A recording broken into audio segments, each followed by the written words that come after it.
Amay, Iloy, lakip ng ilang anak patay matapos ang aksidente sa probinsya sang Iloilo.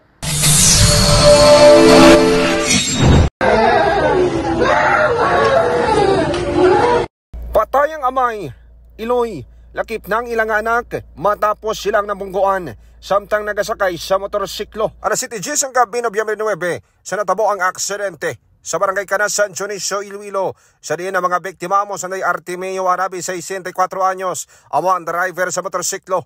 Samtang ang kasang mag-Iloy nga si Rosmaria Sobra, 58 anyos, kag Angeli, 15 anyos. Sa investigasyon sa pulis, mapadulong kontani sa Banwa San Carles sa magpamilya para mamilasyon pero nag-overtake sa ila ang pick-up nga salakyan kag nalabot na mga ini.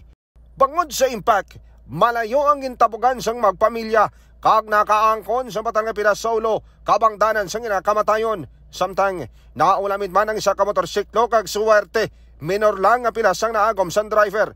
Depensa sang driver sang salakyan, nagadali ini bangod may meeting kontani nga tambungan kag hindi sinikabisado ang dalan dugang pa.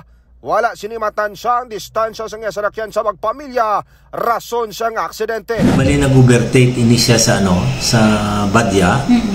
Galing kay nasanggit niya kuno ang badya kag do more or less mga 100 meters ang gintabog sa badya. Kustodiya pa ang driver sa salakyan, pero sa campus ang pamilya sa mga biktima willing sila nga magpaareglo matapos ang insidente. Para sa Balitang Regional, nagikadri sa probinsya sang Iloilo. Ako si K5 Aaron Refollo. Para sa Kampiyon na Balita, Serbisyo Publiko kag Kalingawan sa Western Visayas, K5 News of FM.